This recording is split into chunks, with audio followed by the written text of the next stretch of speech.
প্রথম দফায় ভোট পড়েছে 30 থেকে 40%। বাউফলে স্ত্রীর মরদেহ হাসপাতালে রেখে স্বামী উদ্ধার। বগুড়ায় কেন্দ্রের বাইরে ব্যালট পেপার সরবরাহ, প্রিজাইডিং কর্মকর্তা সহ আটক 2। অনিয়ম দুর্নীতির অভিযোগে আগুলঝাড়া প্রেস ক্লাবের সাবেক সাধারণ সম্পাদক। আগুলঝাড়ায় 297 জন সুবিধা বঞ্চিত শিশুদের মাঝে উপহার সামগ্রী বিতরণ। বরিশালে লক্ষ্যমাত্রার চেয়ে ধান বেশি উৎপাদনে কৃষকের মুখ হাসি।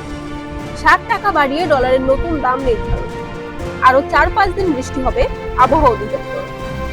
এতক্ষণ শুনলেন সংবাদ শিরোনাম, এখন বিস্তারিত। ষষ্ঠ উপজেলা পরিষদ নির্বাচনের প্রথম ধাপে 139 উপজেলা নির্বাচন অবাধ ও সুষ্ঠু হয়েছে বলে মন্তব্য করেছেন প্রধান নির্বাচন কমিশনার কাজী হাবিবুল আউয়াল। ভোট শেষ হওয়ার পর আজ বুধবার 8 মে বিকালে সাংবাদিকদের সিইসি বলেন 30 থেকে 40% ভোট পড়েছে। পটুয়াখালীর বাউফলে উপজেলা স্বাস্থ্য কমপ্লেক্সে স্ত্রীর মরদেহ রেখে পালিয়ে গেছেন স্বামী। পরে থানা, পুলিশ, হাসপাতাল থেকে তাকিয়ার মরদেহ উদ্ধার করে ময়নাতদন্তে মর্গে পাঠায়। তাকিয়ার বয়স 18। মঙ্গলবার সকালে বাউফল উপজেলা স্বাস্থ্য কমপ্লেক্সে স্ত্রী তাকিয়ার মরদেহ রেখে পালিয়ে যান স্বামী মিরাজ। বগুড়ার গাবতলী উপজেলায় বাইরে ব্যালট পেপার সরবরাহ করায় এক প্রিজাইডিং কর্মকর্তা ও এজেন্টকে আটক করেছে পুলিশ। বুধবার উপজেলার রামেশ্বরপুর সরকারি প্রাথমিক বিদ্যালয় কেন্দ্রে এই ঘটনা ঘটে বলে গাবতলী উপজেলা নির্বাহী কর্মকর্তা নুসরাত জাহান বন্যা জানান। আর্থিক দুর্নীতি ও অনিয়মের অভিযোগে বরিশালের আগুলঝাড়া প্রেস ক্লাবের সাবেক সাধারণ সম্পাদক তপন বসুকে বহিষ্কার করা হয়েছে। প্রেস ক্লাবের প্রতিষ্ঠাতা ও বর্তমান কমিটির আহ্বায়ক সর্দার হারুন রানা এ তথ্য নিশ্চিত করেন।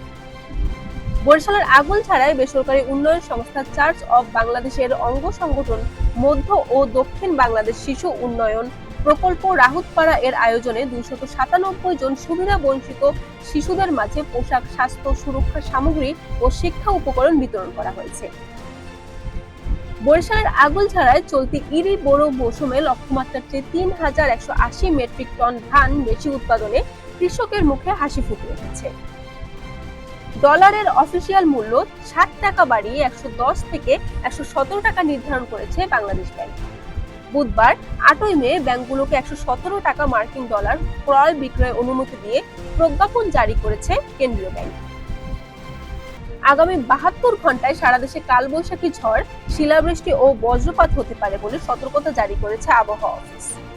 আবহাওয়াবিদ মোহাম্মদ বজলুর রশিদ 3 দিনের সতর্ক বার্তায় জানিয়েছে, শনিবার 11 মে বিকেল 4টা পর্যন্ত রাজশাহী, রংপুর, ময়মনসিংহ, ঢাকা, খুলনা, বরিশাল, চট্টগ্রাম ও সিলেট বিভাগের উপর দিয়ে বিচ্ছিন্নভাবে পশ্চিম উত্তর পশ্চিম দিকে দমকা ঝড়ো হাওয়া সহ কালবৈশাখী ঝড় বয়ে যেতে পারে।